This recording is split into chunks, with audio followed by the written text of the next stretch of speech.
Glória ao Todo-Poderoso, Criador dos céus e da terra. Beshem Yeshua HaMashiach, bendito é o nosso Mashiach, aquele que vive e que reina para todo sempre, que está sentado à direita do Pai Todo-Poderoso, e Ele intercede por nós. Olha só, estamos já na madrugada de quarta-feira. Hoje é minha folga, né? Não estou no trabalho, como sempre tenho gravado no trabalho. Porém, eu quero estar gravando a continuidade do estudo a respeito de Yosef, de José. Nós vimos no estudo passado que Yosef reconheceu seus irmãos, porém eles não o reconheceram. E que mesmo passando muito tempo, os irmãos não demonstraram arrependimento, não demonstraram que haviam mudado. Nós temos que mudar com o tempo, nós temos que aprender com o tempo. E eu quero que você grave esta frase no seu coração: sentir remorso não é estar arrependido do erro passado. Muitas pessoas dizem estar arrependido de algo, porém não está. Tem apenas remorso. O remorso é aquele sentimento de que eu sei que o que eu fiz é errado,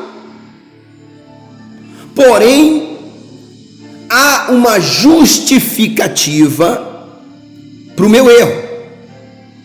Há pessoas que erram e que dizem: eu errei, mas por quê? Aconteceu isso me levou a errar. Não. Quando o profeta Samuel disse para Saul que o Eterno havia o reprovado como rei, ele não se arrependeu, mas ele sentiu remorso. Da mesma maneira, Judas Iscariotes, Yehuda Iscariote, ele não se arrependeu do que ele fez com Yeshua, ele apenas sentiu remorso. E o remorso, ele não faz a pessoa mudar. O remorso, na verdade, acaba fazendo com que a pessoa queira permanecer no mesmo erro, ou provocar um erro maior. Os irmãos de Yosef não se arrependeram, apenas sentiram remorso. E remorso não é arrependimento. Quando eu me arrependo de algo, então eu reconheço que aquilo é totalmente errado e que nada justificaria eu ter cometido aquele erro. Davi, ele se arrependia. Ele se arrependeu quando o profeta chegou até ele e disse que ele tinha cometido um pecado. Quando ele teve um caso com a esposa de Uriá, ele se arrependeu. Olha só, quando Pedro negou a Yeshua 3 vezes, e que Yeshua apareceu para Pedro e perguntou para ele: Kefa, você me ama? E ele chorou e disse: sim, Senhor, eu te amo. Kefa mostrou arrependimento e não remorso. Por isso ele largou para trás aquele pecado e prosseguiu adiante. Como que uma pessoa que sente remorso termina? Shaul, o rei Saul, ele sentiu remorso. E como que ele terminou? Ele mesmo tirou a própria vida com a sua espada. Yehuda Iscariote, Judas o Iscariote, ele também tirou a sua própria vida. Porque o remorso leva você a se autodesvalorizar. O arrependimento não.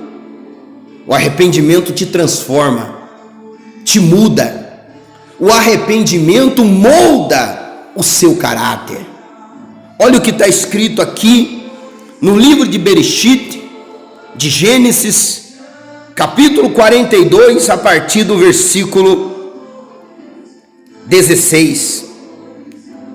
Está escrito assim: enviem um de vocês, e que ele traga seu irmão. Enquanto isso, vocês serão mantidos sob custódia. Isso provará se há qualquer verdade no que dizem. Olha só, isso provará se há qualquer verdade. José conhecia seus irmãos e sabia que os irmãos eram acostumados a mentir, a enganar, né? José conhecia muito bem os seus irmãos. Por isso, José, ele provou os seus irmãos. Agora vai no versículo 22, e nós vamos ver que os não se arrependeram, mas sentiram remorso pela situação que eles estavam vivendo. Não foi arrependimento, foi remorso. Olha o que está escrito no versículo 22. Rubens respondeu-lhe: eu não disse a vocês, não faça nada de errado com o menino?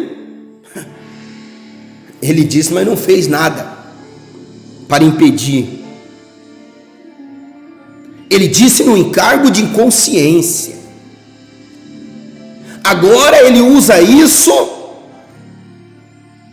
como diz o ditado, para tirar o corpo fora.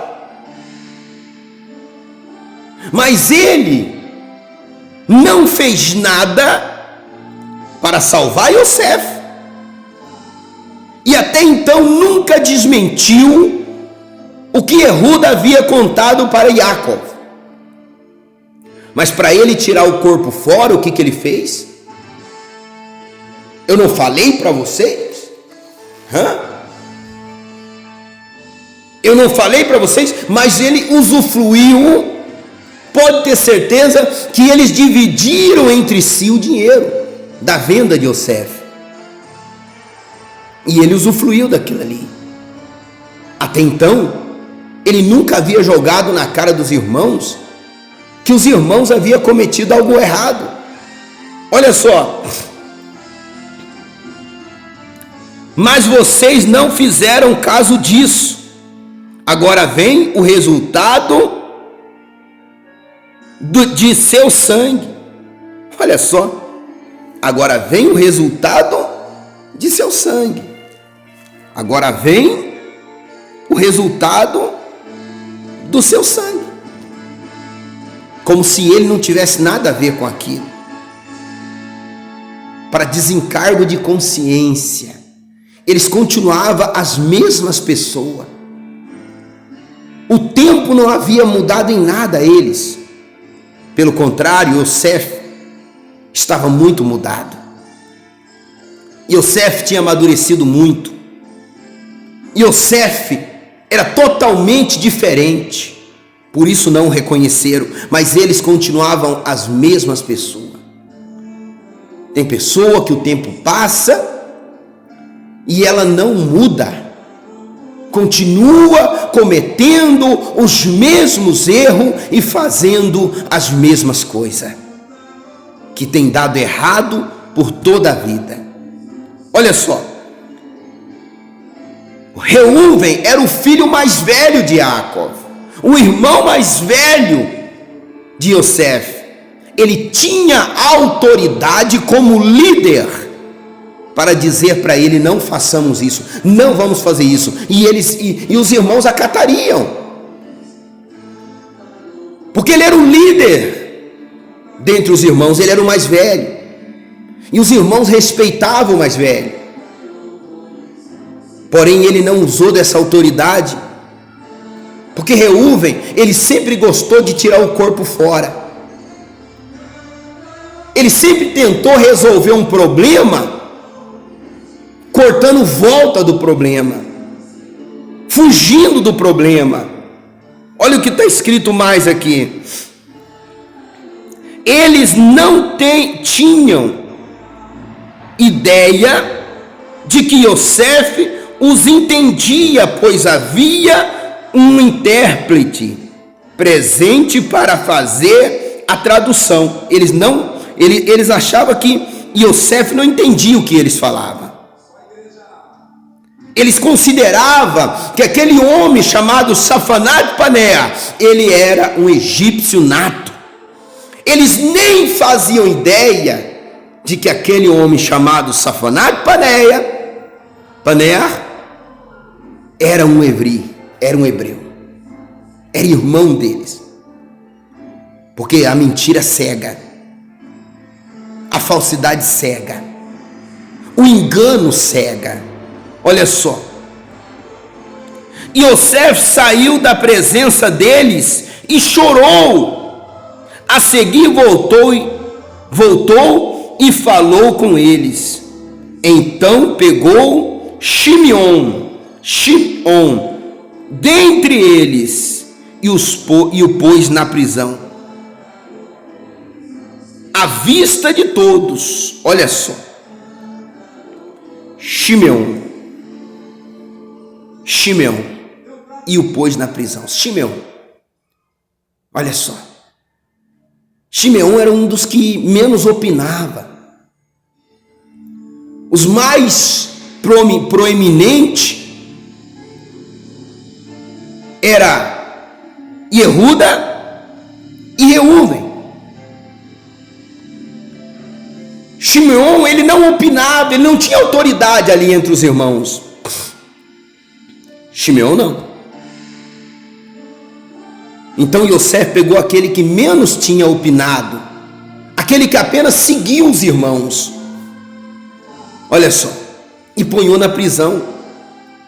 E olha o que está escrito: a seguir ordenou que os recipientes deles fossem cheios de grãos, e que o dinheiro de cada homem fosse colocado de volta na bagagem de cada um deles, e que lhe fosse dado provisões para a jornada. Quando tudo isso lhe foi feito, olha só, eles carregaram os grãos sobre o jumento e partiram.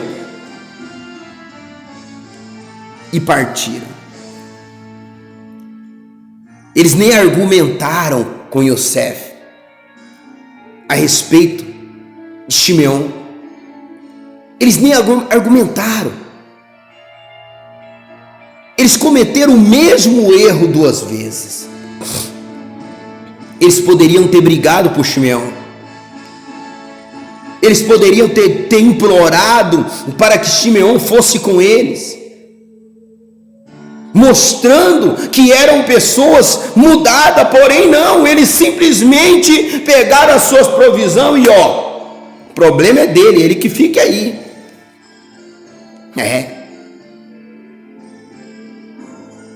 Remorso não é arrependimento. Reuven sentiu remorso. E Yosef, pelo mínimo que ele tinha feito, ele colocou os seus irmãos 3 dias na prisão. Mas Yosef se arrependeu de tal maneira que ele chorou. Da mesma maneira que Kefa chorou quando Yeshua disse para ele: tu me amas, Kefa? E ele com lágrimas disse: sim, mestre, eu te amo. E o mestre disse: então apacenta as minhas ovelhas. Da mesma maneira que Davi, quando o profeta chegou nele e disse para ele: você pecou, Davi. E ele dobrou o joelho e chorou e disse: sim, eu pequei. Porque quem está arrependido reconhece que errou.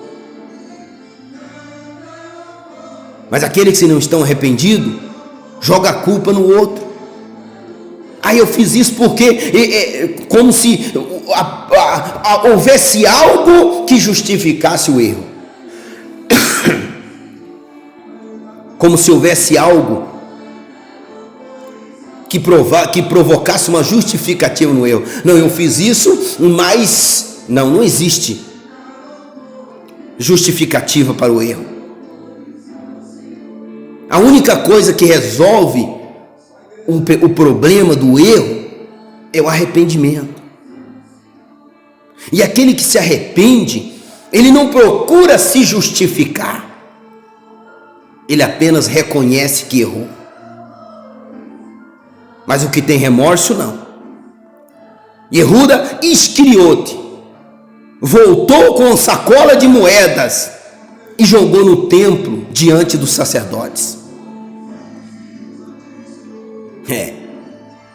Tentando justificar o erro dele. Depois pegou uma corda e foi se matar. Shaul, quando viu que estava cercado pelos inimigos, Shaul se lançou sobre a sua própria espada. Assim acontece com todo aquele que está com remorso. Ele acaba se matando. Mas aquele que se arrepende, ele volta atrás, ele se humilha. Aquele que não se humilha é porque não se arrepende. Eu já conversei com muita gente, da pessoa vir querer que eu apoie o erro dela, e ao invés dela se humilhar, dela reconhecer que está errada, ela quer justificar o seu erro. Assim foi o que Reuven fez. E nos dias de hoje não acontece diferente. São muitas pessoas que têm as mesmas práticas que Reuven. Eu estava errado, eu fiz isso, mas não existe mais. Nada justifica eu fazer algo ruim para alguém.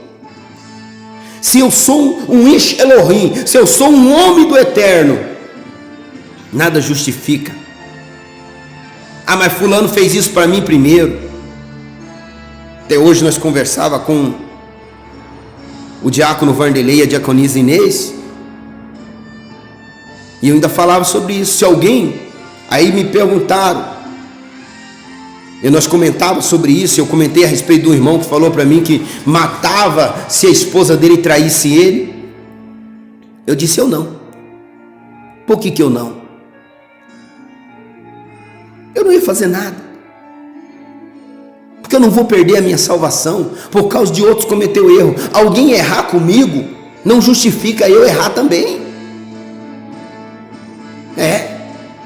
Se alguém fizer o que é errado para mim, não justifica eu fazer algo errado para os outros. Não.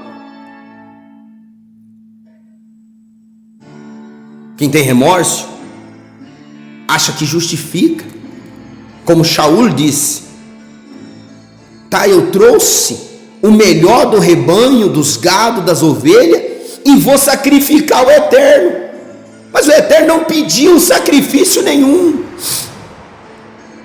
O Eterno não pediu sacrifício. Se ele tivesse arrependido, ele ia lá, tinha matado Agag, tinha pegado tudo aquilo e lançado fora. Mas ele não se arrependeu. Shaul não se arrependeu. Muitas pessoas não se arrependem. Ela tem remorso, e é muito diferente, ainda que é muito próximo a linha tênue do remorso e do arrependimento, porém são coisas totalmente diferentes. Remorso não é arrependimento. Ter remorso de algo não é arrependimento.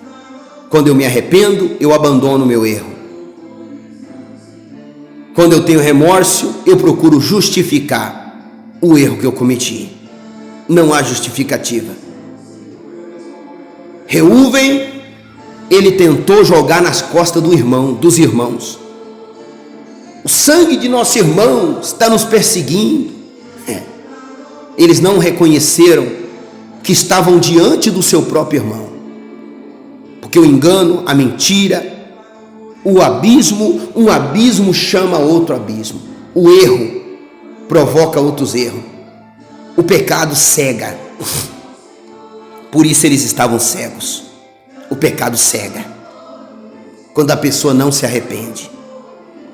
Por isso, as primeiras palavras que Yahushua HaMashiach pregava, as primeiras palavras, as palavras que Yohanan HaMatbil, Yohanan o imersor, Yohanan conhecido como João Batista, ele pregava, está escrito na placa da nossa congregação: arrependei-vos, porque é chegado o reino de Elohim. Quem tem remorso não é salvo não, mas quem se arrepende, esse alcança a misericórdia do Eterno. Eu quero orar por você. Pega o copo com água. Desculpa eu não ter gravado esses dias, tive um pouco meio que gripado, então estou esperando melhorar para eu estar fazendo um vídeo com bastante clareza, para que você venha entender a palavra do Eterno e venha através dela ter entendimento, conhecimento, sabedoria, e que as bênçãos do Eterno estejam sobre a sua vida, no nome de Yahushua HaMashiach. Olha só. Entretanto, no campo, naquela noite, quando um deles abriu sua bagagem, para que eles abririam sua bagagem se eles já tinham provisão para ir para casa? Você está entendendo? Porque nós vamos falar sobre isso depois. Entretanto, no campo, naquela noite, quando um deles abriu sua bagagem para dar forragem aos jumentos, esses reparou que seu dinheiro estava ali dentro da bagagem. Ele disse a seus irmãos: meu dinheiro foi-me devolvido, ali está ele, bagagem, ali está ele, bem na minha bagagem. Neste ponto, o coração deles desfaleceu. Eles se viraram um para o outro, tremendo, e disseram: que é isso que Elohim fez conosco? Você vê que mais uma vez eles jogam a culpa de alguma coisa em alguém, e dessa vez eles jogaram a culpa em quem? No Eterno. Já viu pessoa dizer assim: por que Deus está fazendo isso comigo? Você já viu pessoas dizer: Deus, por que eu estou passando por isso? Por que o Senhor colocou em mim esse mal? Mas Deus não coloca mal na vida de ninguém. Elohim não coloca mal na vida de ninguém. O mal vem pela consequência dos erros. Por que eles tiveram medo? Agora lascou. Porque além do nosso irmão estar lá, o nosso dinheiro está aqui, vão dizer que nós roubamos. E como provar que não roubamos? E ficaram com medo. No próximo estudo nós vamos falar sobre as 3 ferramentas de Hassatan: o medo, a dúvida e a mentira. Toma cuidado com essas 3 coisas: com a mentira, com a dúvida e com o medo. Eu quero orar por você. Segura na mão o copo com água. Poderoso Criador dos céus e da terra, Pai, neste momento eu uso o poder e a autoridade que há no teu santo nome para abençoar a vida de todas as pessoas que têm seguido-me através do canal, que têm dado ouvido à tua palavra e que têm aprendido através das lições que o Senhor tem nos dado, que tu, ó Pai, tem nos dado. Então abençoa grandemente esta vida. Eu consagro a ti o copo com água. Eu abençoo a todos, Pai, neste momento. Pessoas que têm padecido, que têm sofrido, que têm carregado em si um problema de saúde. Pai, envia o teu poder agora. no nome de Yahushua HaMashiach, pois está escrito que tudo o que pedimos a Ti crendo, Tu faria para que o Teu nome fosse glorificado. Então coloca nesta água uma unção de cura, uma unção de entendimento, uma unção de sabedoria, uma unção de paz, de shalom, uma unção de vitória. E quando esta pessoa beber desta água, que ela seja tocada pelo Teu poder, que todo o mal seja removido, que tudo aquilo que não vem de Ti, Pai, venha ser retirado da vida dela, e que através desta palavra, Pai, ela possa reconhecer os seus erros, se arrepender, para que possa fazer parte do Teu reino, da Tua palavra, da Tua presença, e que as bênçãos de Ti venham sobre eles e os alcance. Eu declaro todos abençoados, em o nome do Pai, do Filho e do Espírito Santo. Amém. Amém. Glória ao Todo-Poderoso. Desculpa se está tossindo, né? Como eu disse, tomei um resfriado aí, tomei uma friagem aí, mas já estou melhorando já. Já estou bem para a glória de Deus, para a glória do Eterno. Amém? Glória ao Todo-Poderoso. A nossa congregação, aqui na cidade de Guarapuava, está na rua Eduardo Chaia, número 2899. Todo sábado estaremos aqui orando forte pela sua vida, às 4 horas da tarde e também 7 horas da noite. Que o Criador dos céus e da terra te abençoe, te guarde, te proteja, te dê saúde, muita prosperidade, e nunca se esqueça, o teu Elohim reina e reinará para todo sempre. Shalom, shalom.